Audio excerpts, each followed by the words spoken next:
We're Team KLT. I'm Kylie. I'm Luke. And I'm Travis. And we have the Mechanical Music Maker project. To apply the engineering design process, we first had to evaluate the task, which was to create a device that plays recognizable songs through mechanical systems. The second phase, imagining, was a place of opportunity in gaining an advantage over our competition. We eventually arrived at the planning stage, where we put our ideas onto paper. Our first design is shown here.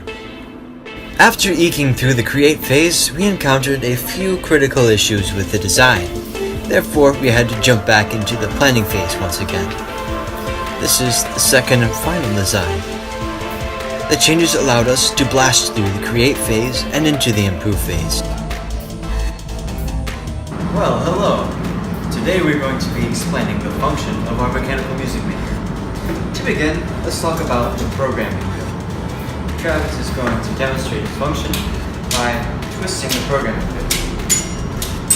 The way that this programming wheel works is that we have programming pins. The programming pins come in here to mechanisms and they attach themselves onto a magnet. Now once those programming pins slide past a certain point, that releases the magnets which are attached to the mechanism, which allows the part to rotate around and a mallet strikes these bars here. This is the first function of our device. The second function of our device is the crank function, which is better suited for when you have single notes. The reason is because when you have chords, basically you have multiple screws here, which means multiple magnets attached. That means that you have a lot of force to overcome when you're twisting through. So we can alleviate that by using hand mode. Now, surprise, surprise, there's a third mode. The third mode is what we call Carillion mode. In this mode, the device is played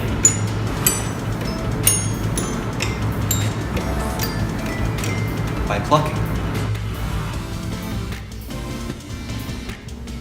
So at FEDD, we actually did a lot better than we had expected, considering the fact that 48 hours prior to FEDD, we were kind of still figuring out the tiny details of our machine to make it functional. And we actually ended up having a fun time as well.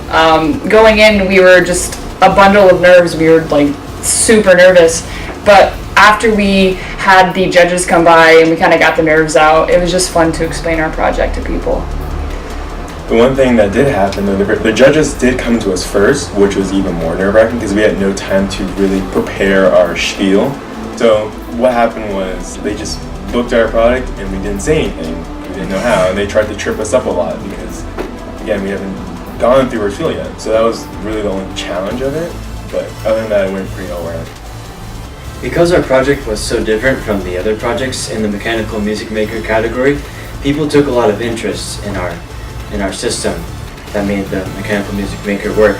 And we had a lot of fun having conversations with people who took interest in how the machine worked.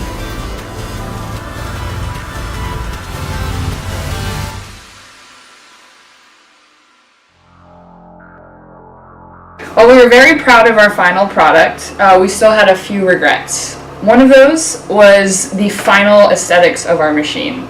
We focused more on function rather than focusing on the aesthetics, which I think we could have done a better job with, but still, we liked the end product. Another little thing was that we had a lot of little details that we wanted to add, but we just didn't have the time or resources to do that. And after time, we kept having unrealistic ideas because of that. And lastly, not finalizing sooner put a lot of stress on us. So we wish that we had started the final design and finished the final design sooner. And one final regret we had was not reaching out to our guru. We did eventually, in the end, some clarifying questions, but we felt that we could have utilized them better because they know what they're talking about. So some advice we have for incoming freshmen who have any project, and whatever kind it is one thing I do is always take your project seriously. you always have to start early, because this is not like high school where you can just put off the last minute, but always start right when you get the project. It doesn't need to be a lot, but you gotta make sure you're doing at least a little bit of time that's pacing yourself until the due date. Preferably even a couple weeks before in case something malfunctions or breaks or you got a replacement or whatever the issue may be.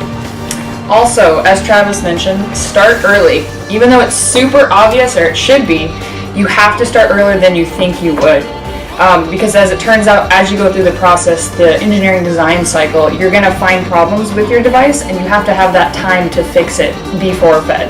Also, use all your resources. That includes your TA and your guru. Again, as we mentioned in the regrets, we did not reach out to our guru, so it's very important to reach out to them as they know what they're talking about. This is their field of study. Some organizational things that helped us throughout our project were taking notes at every team meeting, because that helped us to be able to keep track of the tasks that we still needed to do.